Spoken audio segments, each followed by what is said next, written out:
कर्मण्येवाधिकारस्ते मा फलेषु कदाचन मा कर्मफलहेतुर्भूः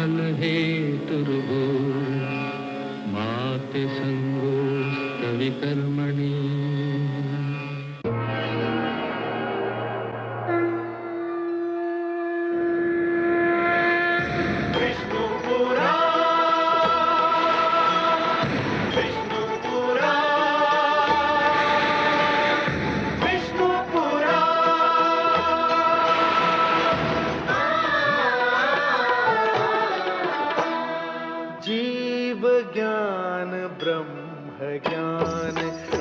श्री विष्णु पुराण ओम की कथा महान। जय श्री विष्णु पुराण विष्णु पुराण विष्णु पुराण विष्णु पुराण। प्रगटे कब तीन लोक पृथ्वी जल वायु गगन प्रकृति कब ज्योत अगन। इस पुराण में है निहित जप तप और योग ध्यान। विष्णु पुराण विष्णु पुराण विष्णु पुराण। मैं माँ हूं, धरती माँ। मानव मुझे माता कहकर पुकारता है। मुझे बनाने वाले ने मुझे अपने चरणों से छूकर इतना पवित्र कर दिया था कि देवता भी मेरी धूल से माथे पर तिलक लगाकर स्वयं को धन्य समझते हैं।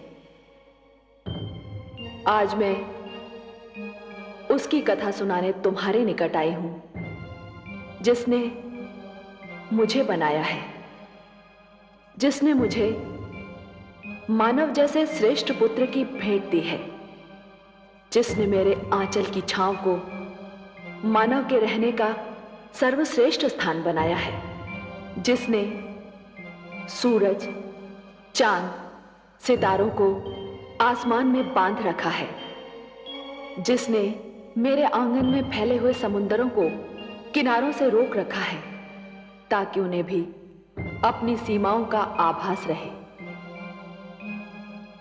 किंतु जो स्वयं असीम है, अनंत है, जो जन्मदाता भी है और पालन करता भी। हां, मैं तुम्हें उसकी कथा सुनाने आई हूं जो अपने भक्त प्रहलाद की रक्षा करने के लिए नरसिंह बनकर आया, जो राक्षसी संस्कृति का नाश करने के लिए राम बनकर जन्मा और जो कंस का अत्याचार मिटाने के लिए कृष्ण के रूप में अवतरित हुआ, जो मेरा आराध्य है, तुम्हारा आराध्य है, हम सब का आराध्य है। विश्व जिसे विष्णु कहकर पुकारता है, जो नारायण भी है, लक्ष्मीपति भी है। ये कथा सुनना हर एक के लिए आवश्यक है, नितांत आवश्यक। केवल इसलिए नहीं कि ये परमपिता परमेश्वर की कथा है, केवल इसलिए नहीं कि इस कथा में मानव की परंपरा है, उसकी सभ्यता का इतिहास है, उसका अतीत, वर्तमान और भविष्य है, बल्कि इसलिए आवश्यक है कि इस कथा से जीवन जीने की, सत्य मार्ग पर चलने की, अन्याय से संघर्ष करने की, कर्मयोगी बनने की प्रेरणा मिलती है। इस कथा में जीवन के मूल्य हैं, जीवन के सिद्धांत हैं। ये कथा सुनकर मानव धन्य हो जाते हैं, जान लेते हैं कि जो कर्मठ होते हैं, परमपिता परमेश्वर उनकी रक्षा अवश्य करता है। ये कथा मैं ही सुना सकती हूँ, क्योंकि मेरी रचना मानव की रचना से पहले हुई थी। मेरा इतिहास मानव इतिहास से भी पुराना है। इस कथा का आरंभ महाप्रलय से होता है।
पूर्णमिदं पूर्णात् पूर्णमुदच्यते पूर्णस्य पूर्णमादाय पूर्णमेवावशिष्यते। हे विष्णु, हे पद्मनाभ, हे विश्वेश्वर, आप पूर्ण हैं, ऐसे पूर्ण जिसमें से यदि पूर्ण निकल भी जाए तो भी शेष पूर्ण रहता है। उस दीपक के समान पूर्ण जो दूसरे दीपक को जलाता है, फिर भी उसका प्रकाश ज्यों का त्यों रहता है। हे विष्णु, संसार नष्ट हो चुका है, सब कुछ समाप्त हो चुका है, फिर भी आप पूर्ण हैं। केवल आप ही सृष्टि की रचना कर सकते हैं, आप ही जीवन को जन्म दे सकते हैं।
प्रणाम।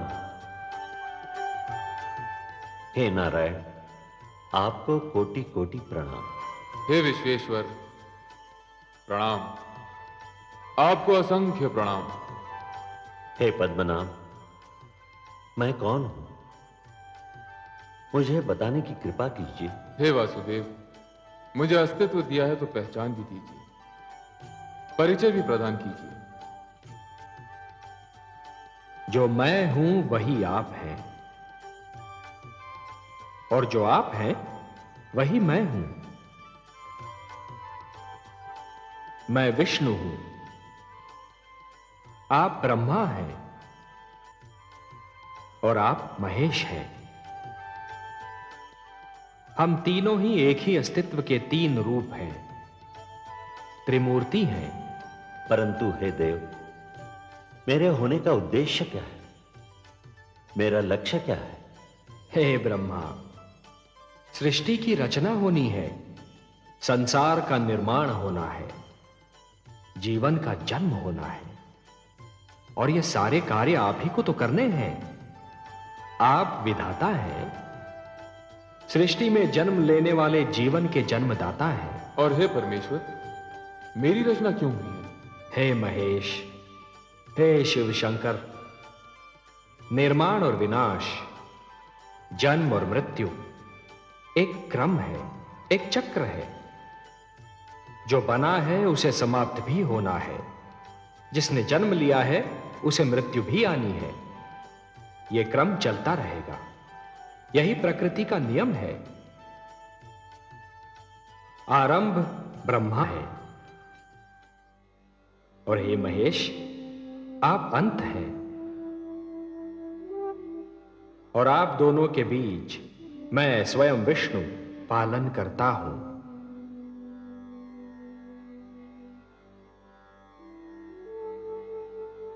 हे ब्रह्मा, हे विधाता, सृष्टि की रचना का शुभारंभ कीजिए।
प्रणाम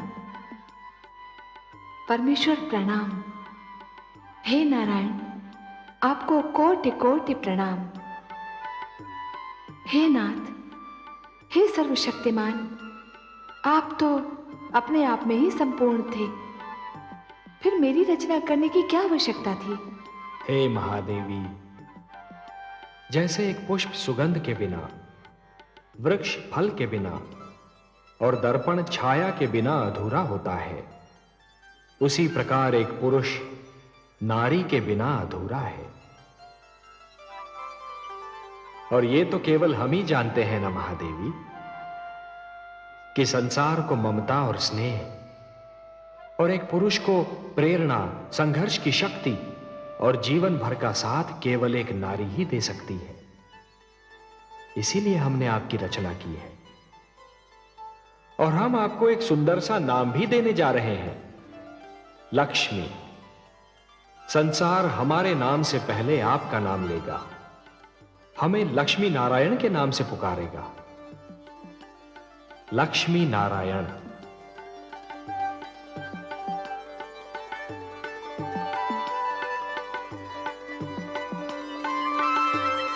श्री विष्णु भगवान की अनुमति से ब्रह्मा ने सृष्टि के निर्माण का श्री गणेश किया।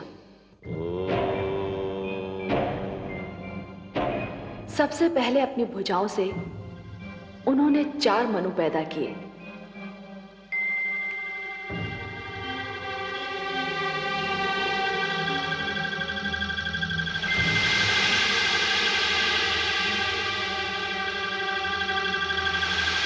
और उनसे मानव जाति की उत्पत्ति का भार उठाने को कहा। परंतु शिशु रूप में जन्मे इन संकादिक ऋषियों सनक, सनातन, सनंदन और सनत कुमार में इच्छा का अभाव था। मैं तुम्हें आज्ञा देता हूं, जो कार्य तुम्हें सौंपा है उसे तुम पृथ्वी पर जाकर पूर्ण करो।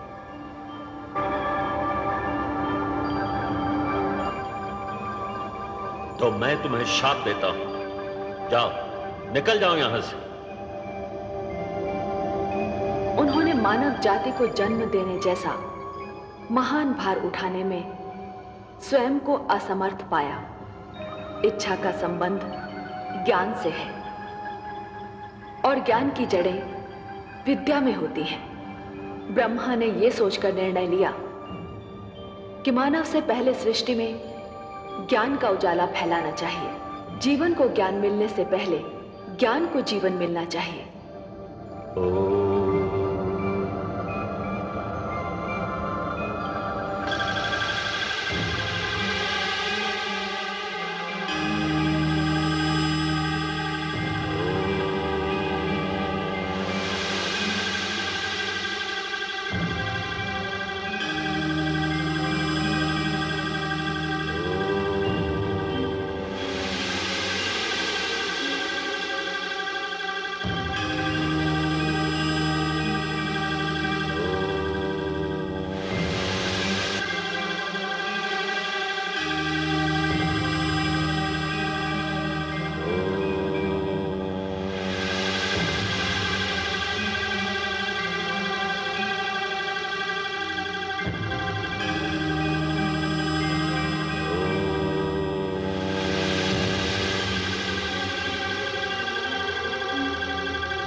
उन्होंने अपने शरीर से 7 आचार्यों को जन्म दिया और उनसे कहा, हे आचार्य जनों,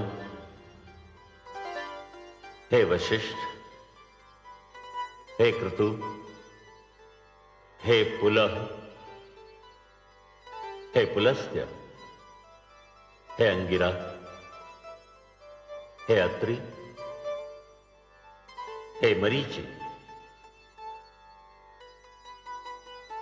सृष्टि में मानव जीवन का आगमन होने वाला है। मानव को शिक्षा देना,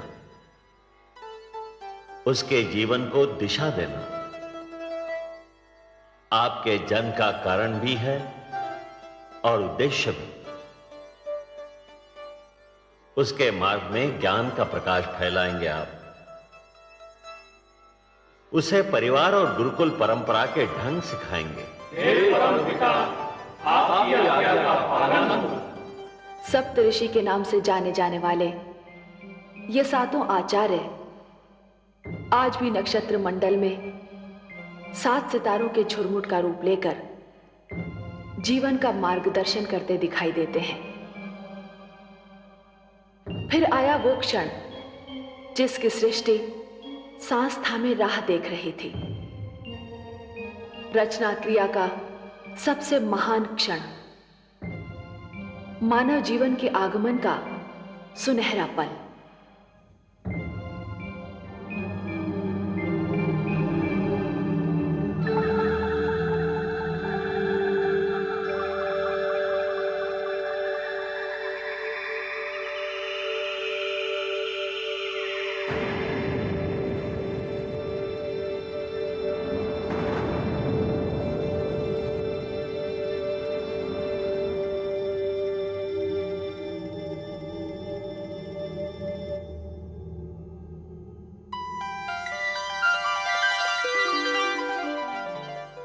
प्रणाम प्रभु।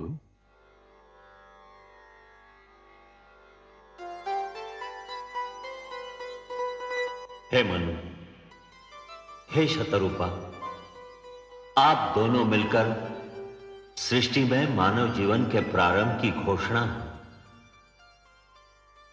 जीवन रचना की शक्ति अब मैं आप दोनों को प्रदान करता हूं। मनु, आप पुरुष हैं, शतरूपा आप स्त्री। आप दोनों मिलकर मानव जाति का आधार बनेंगे, परिवार बनाएंगे, समाज बनाएंगे। आप दोनों शरीर तो दो हैं, पर प्राण एक होंगे, एक दूसरे का साथ देंगे, एक दूसरे के सुख दुख बांटेंगे। जो आज्ञा प्रभु। आप दोनों के कई रूप होंगे। मनु, आप पति पिता पुत्र के रूप धारण करते रहेंगे, और शतरूपा आप पत्नी माता और पुत्री के रूप में ढलती रहेंगी। आपको मैं स्नेह ममता दया और करुणा की भावनाएं देता हूं। मनु, आपको संरक्षण पालन पोषण और परिश्रम की शक्तियां प्रदान करता हूं। आप हर पग पर, हर स्थिति में और हर स्थान पर शतरूपा की रक्षा करेंगे, उसके सुख का ध्यान रखेंगे।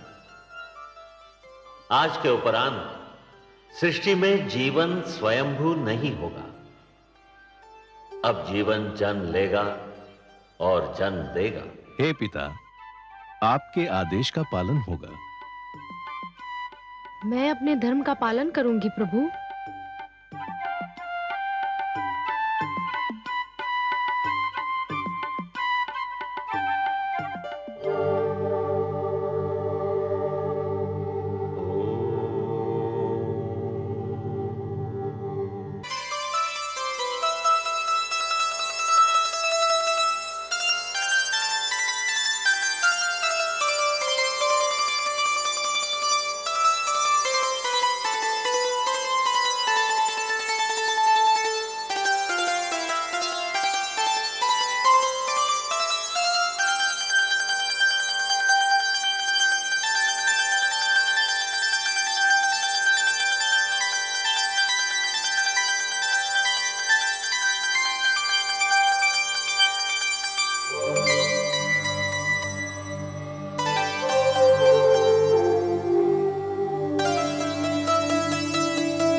कहाँ चले गए थे आप?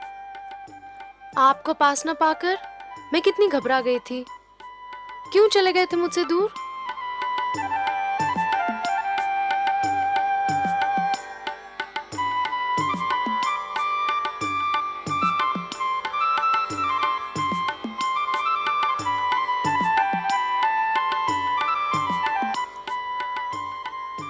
ऐसे क्या देख रहे हैं आप? देख नहीं रहा हूं देवी, सोच रहा हूं। क्या सोच रहे हैं?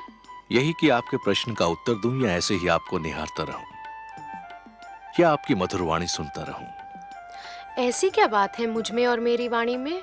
आपको सामने पाकर मुझे ऐसा लगा जैसे उषा की लालिमा, पुष्प की कोमलता, चंद्रमा की शीतलता और झरनों की मधुरता सब एक ही शरीर में ढल गई हों।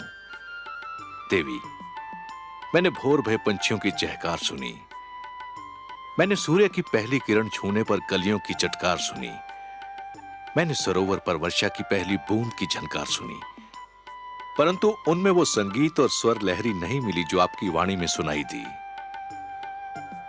विश्वास नहीं होता कि ये सब क्यों हो रहा है, कैसे हो रहा है। कहीं ये कोई सपना तो नहीं, या स्वयं आप भी कोई सपना तो नहीं? तो मुझे छूकर देखिए, सपने को तो हाथों से छुआ भी नहीं जा सकता।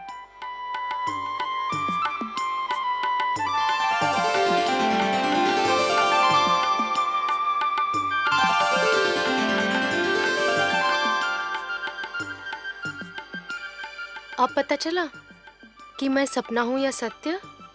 आप सत्य हैं देवी, सृष्टि का सबसे सुंदर सत्य। ब्रह्मा ने मुझे आपके विषय में बहुत सारी बातें बताई थीं, परंतु एक बात नहीं बताई थी जो मैंने अब जान ली है। कौन सी बात? यही कि आप मेरी संगिनी नहीं, मेरी आवश्यकता भी हो। आपने अधूरी बात जानी स्वामी। क्यों? पूरी बात यह है कि हम दोनों एक दूसरे की आवश्यकता है।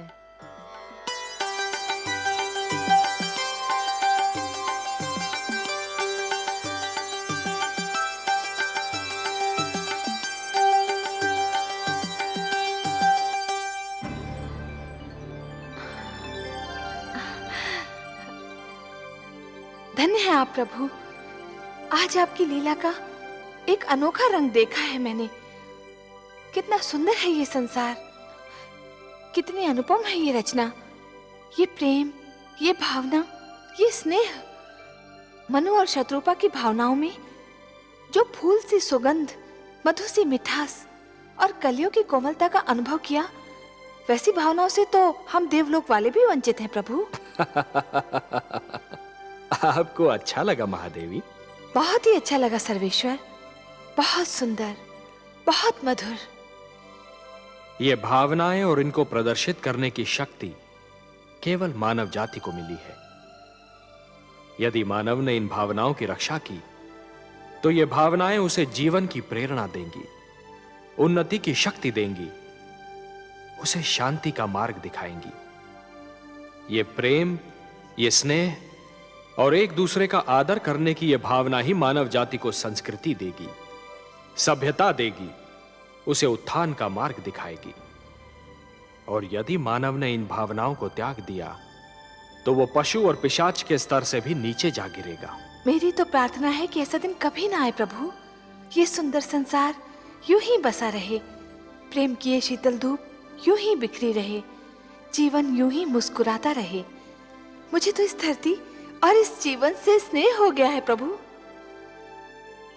भगवान श्री विष्णु की मुस्कान बता रही थी कि माता लक्ष्मी ने अभी संसार का एक ही रूप देखा है। दूसरे रूप का ज्ञान तो केवल भगवान विष्णु को ही था। वो जानते थे कि क्या होगा और वही हुआ। परंतु मानव जन्म के साथ ही मानव के मन में जन्म लिया महत्वाकांक्षाओं ने, लालसाओं ने। मानव जाति बलवान और निर्बल, छोटे और बड़े, निर्धन और धनवान, राजा और रंक के वर्गों में बंटने लगी। शक्ति अभिमान में, बल अत्याचार में और प्रेम व्यभिचार में बदलने लगा। हिंसा भड़क उठे, युद्ध होने लगे। मेरे आंगन में रक्त की बाढ़ आ गई।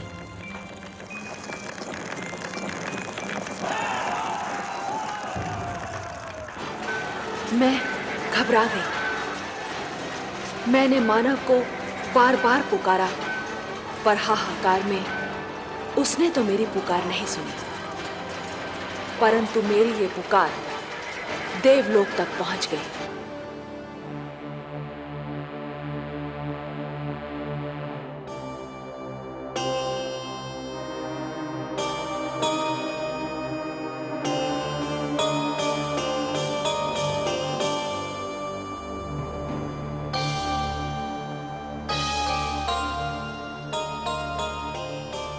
क्या बात है महादेवी?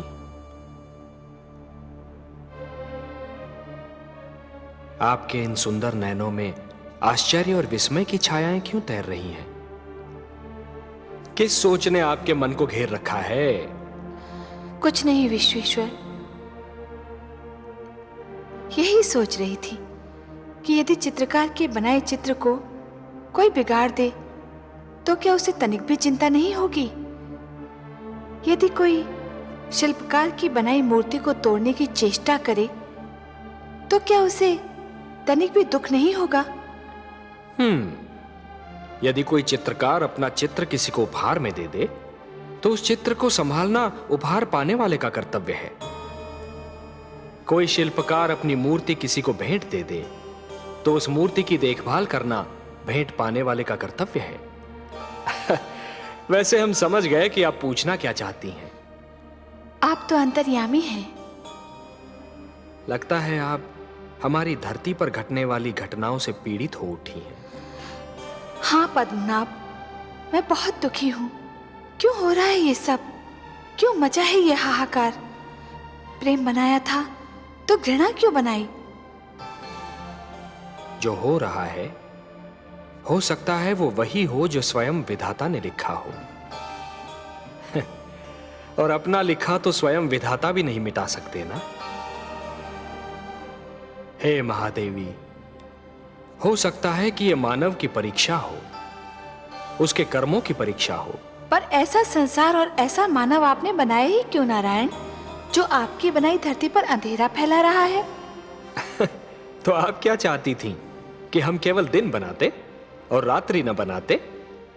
फिर मानव को अंधेरे उजाले का अंतर कैसे जान पड़ता? विष न होता तो अमृत की महत्ता कैसे जानी जाती? पुष्प के साथ कांटे न होते तो पुष्प के सौंदर्य को कौन जान सकता? पतझड़ न आती तो वसंत ऋतु इतनी सुहानी कैसे लगती? हमने मानव को बनाया है देवी। मानव इतिहास को बनाने का कार्य हमने अपने हाथों में नहीं रखा, वो तो उसी पर छोड़ दिया है। अभी तो उसे अपनी शक्ति का आभास हुआ है। इसी से उसे न्याय अन्याय, सत्य असत्य, धर्म अधर्म और पाप और पुण्य की जानकारी भी होगी।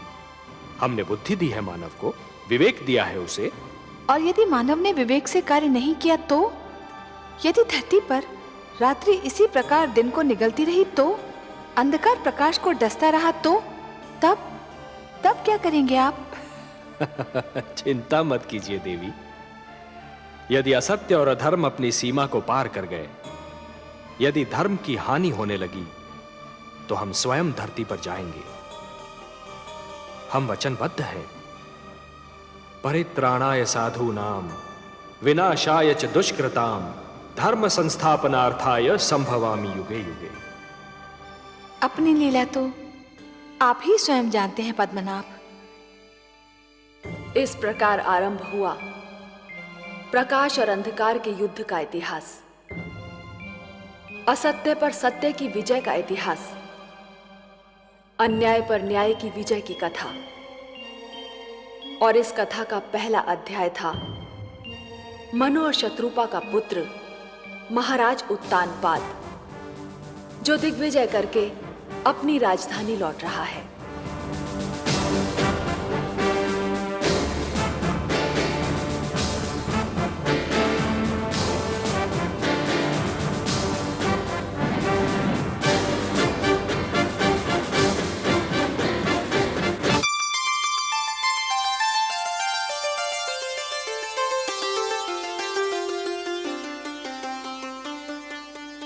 महारानी सुनीति की जय हो। महाराज उत्तानपाद दिग्विजय से लौटकर आ गए हैं। महारानी चलकर उनका स्वागत नहीं करेंगी?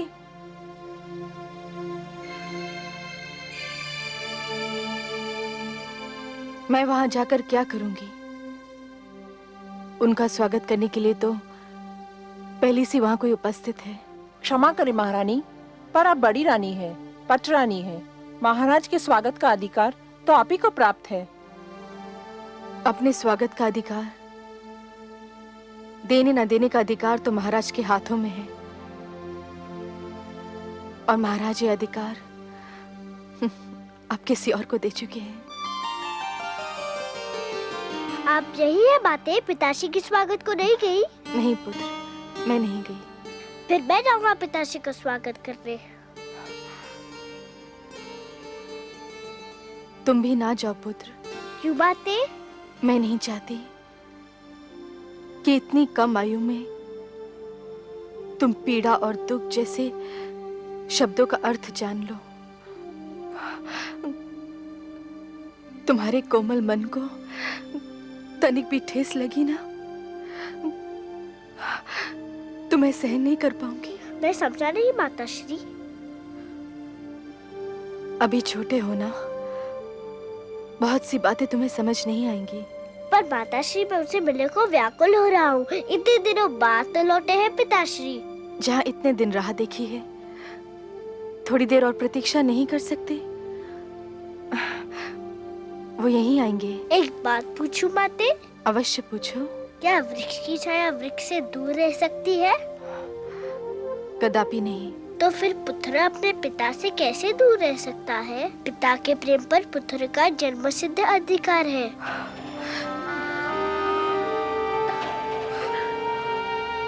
सारा झगड़ा ही तो अधिकारों का है पुत्र ध्रुव।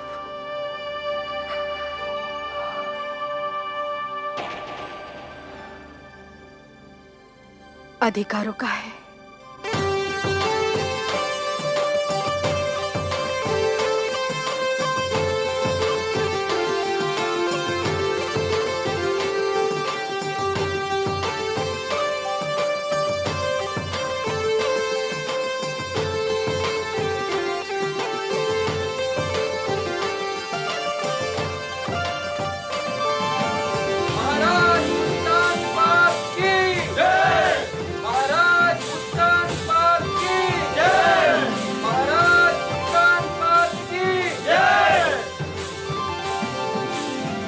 महारानी,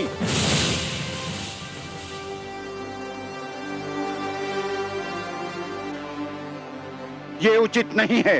क्या उचित नहीं है? महाराज के स्वागत का प्रथम अधिकार बड़ी रानी को प्राप्त होता है। किंतु ये अधिकार महाराज ने बड़ी रानी से लेकर हमें दे दिया है। क्या अंतर पड़ता है गुरुदेव? दोनों ही हमारी रानियां हैं और दोनों में से कोई भी हमारा स्वागत कर सकती है। राजा प्रजा का आदर्श होता है महाराज। राजा जो कार्य करता है, प्रजा उसी का अनुकरण करती है। राजा मार्गदर्शक होता है, समाज उसके पीछे चलता है। उचित अनुचित की परिभाषा भी राजा ही बनाता है।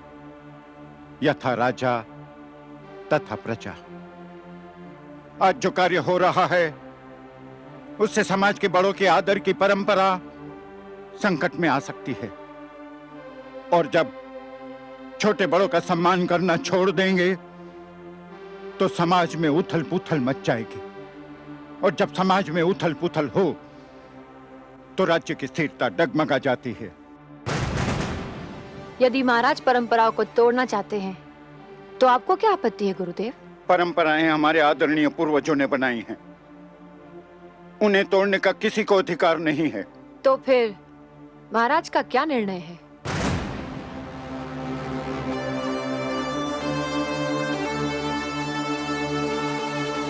हमारा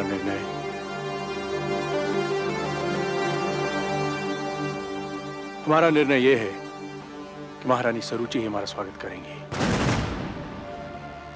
यदि आपका यह निर्णय है, तो फिर किसी का भी उपदेश मुझे रोक नहीं सकता। पति का आदेश मानना ही पत्नी का धर्म है, और ये धर्म मैं निभाकर ही रहूंगी।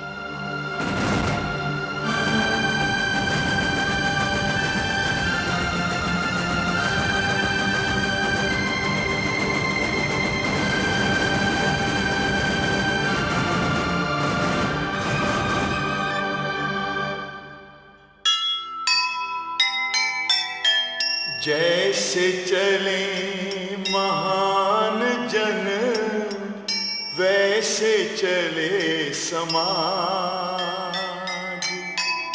वैसी बन जाए प्रजा, जैसा होगा राज।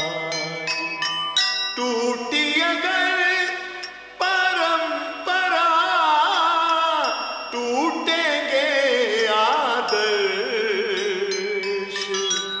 दुख